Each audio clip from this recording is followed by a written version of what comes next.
Okay, so one thing is clear after last night's primaries, Democrats are winning the turnout war right now, but it still might not be enough. And I think what happened in Wisconsin last night tells us a little bit of why. So let me explain what's going on.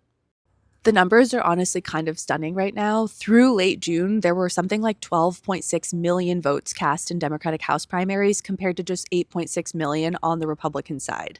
Also, Democratic turnout is running above levels we saw in the 2022 midterms in more than 90% of House primaries. Democrats are also outrunning Kamala Harris's 2024 numbers by roughly 10 points in state legislative specials, and the Real Clear Politics average has them up 7 points on the generic ballot. So that's a lot of different measures pointing in the same direction. And the closest comparison is 2018, when 23 million people voted in Democratic primaries, and Democrats ended up picking up 40 House seats. But if you look at who Democratic voters are actually picking right now, the pattern is kind of falling apart. Because in Wisconsin, Milwaukee County Executive David Crowley just beat Francesca Hong, a Democratic socialist who had been leading the final polling.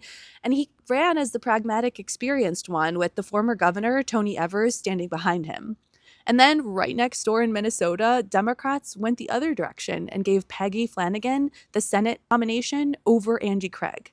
A week ago, Michigan picked Abdul El-Sayed, with Bernie Sanders and AOC standing behind him. But then in St. Louis, Wesley Bell beat progressive Cori Bush again, and pretty easily. Then in Connecticut, Ned Lamont held off a challenge to his left, while a 28-year incumbent lost his primary to a former Hartford mayor. So if you're kind of trying to read all of this as an ideological trend, you're going to end up hurting yourself, because there isn't one clear ideological trend. What it looks like to me is voters who have simply stopped caring about seniority and stopped treating experience as proof that someone can actually do the job. Now, voters are just asking whether the person standing in front of them understands why everybody is this frustrated and if they can plausibly fix any of it.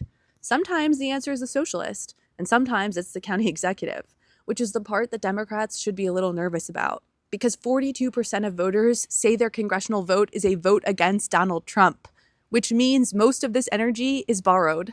Republicans had the exact same primary turnout advantage in 2022, and then you guys remember they nominated people like Blake Masters and Herschel Walker and ended up losing races they should have won. Young voters right now break Democratic 45 to 26, and still they feel zero loyalty to the Democratic Party. A lot of people are going to vote for Democrats this year without actually becoming Democrats, and that support evaporates the second it stops feeling useful.